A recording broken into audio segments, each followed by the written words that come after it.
When we factor quadratic polynomials, we can use an area model to see how to find the two binomials that are the factors of the trinomial.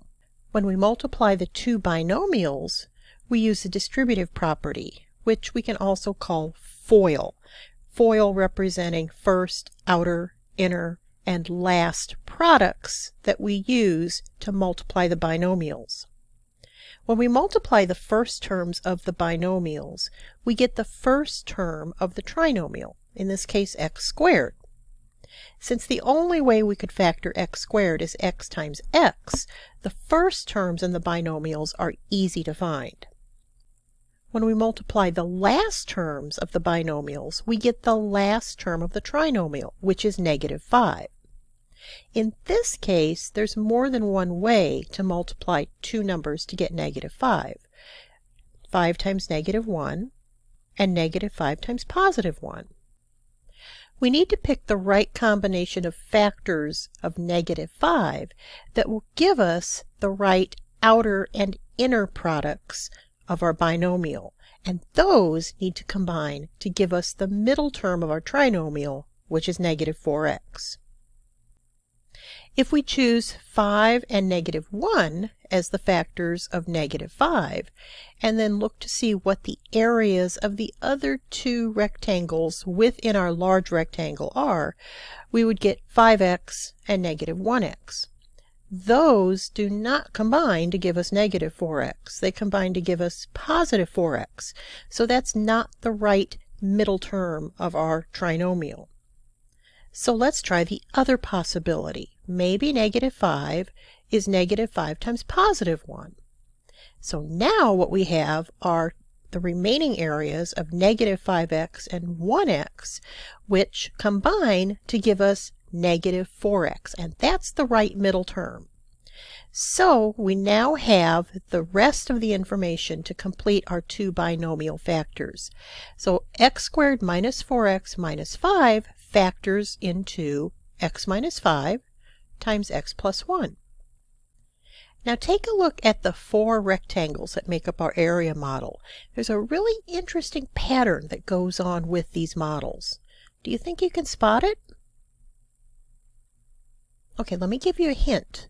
What you want to look at are the coefficients of the terms that you see within the rectangle.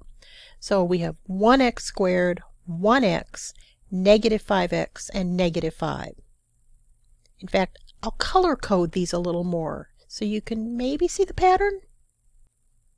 Okay, focus in on the 1 and the -5 and the -5 and the 1.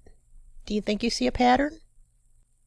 Now it's true, we do have the same numbers in yellow, 1, -5, and the same numbers in red, 1, -5, but that's not really the pattern. The pattern is that if you multiply the numbers in yellow, that's the coefficient of the squared term and the constant term, you will get the same number that you get when you multiply the coefficients of the x terms, the linear terms. And that is always true when you try to factor a quadratic trinomial. Let's look at another one to see if we can spot the pattern. X squared plus 9x plus 14 factors into x plus 7 times x plus 2.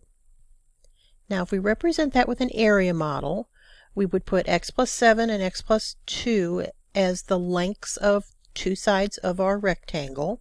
Let's see, x times x is x squared, x times 2 is 2x, 7 times x is 7x, and 7 times 2 is 14. Okay, so let's look for the pattern.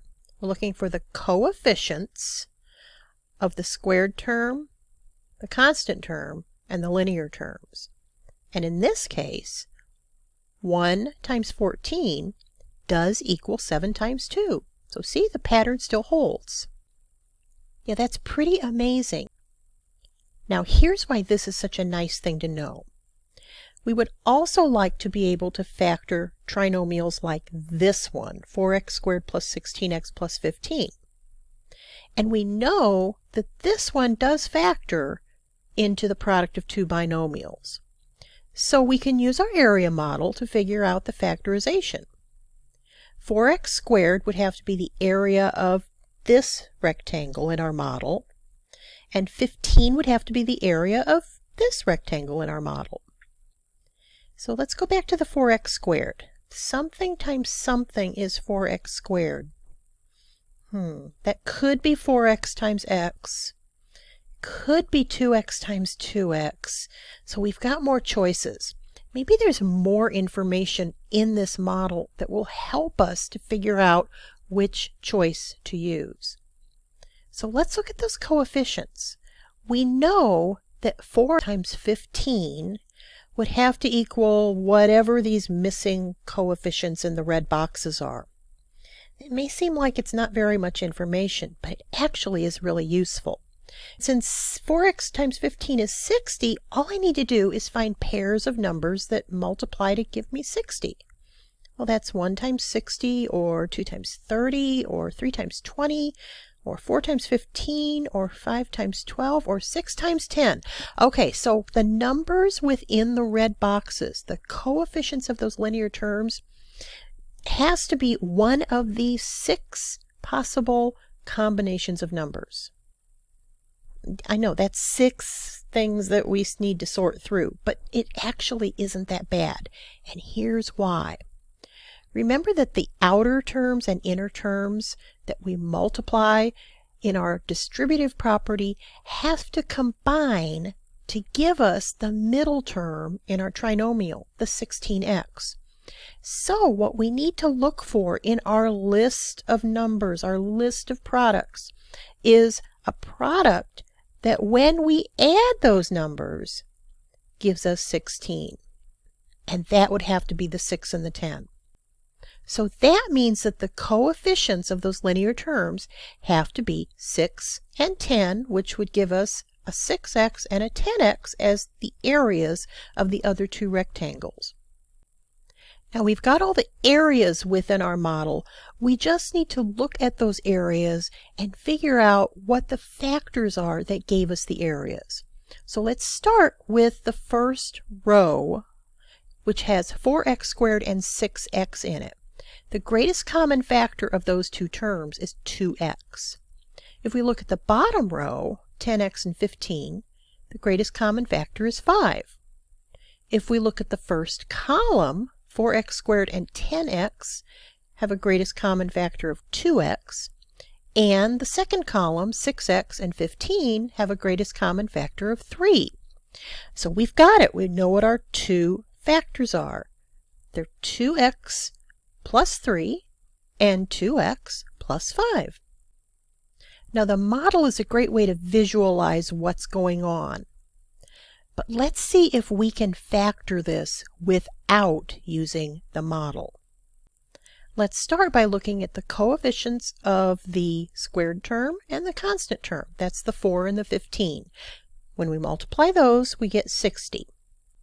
We have 6 possible things that we could multiply together to give us 60. Of those 6, we need to find the numbers that will also add to give us 16.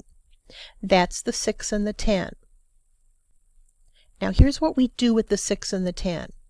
We're going to take that middle term, that 16x, and we're going to rewrite 16x as 6x plus 10x. And now that we have an expression with 4 terms, we can use factoring by grouping. So we'll look at the 4x squared and the 6x, and see that we have a common factor of 2x and leftover factors from each term of 2x and positive 3. And the second group of 10x and 15 have a common factor of 5 and leftover factors from each of those terms of 2x and 3. Now we've got 2 big terms that have a common factor of 2x plus 3 and leftover factors of 2x plus 5. So when we're factoring a trinomial like this one that has a leading coefficient that's not 1, in other words, the number multiplying the x squared was a 4, not a 1, we can rewrite the trinomial as a polynomial with 4 terms and then use factoring by grouping. It takes a little bit of the guesswork out of the process.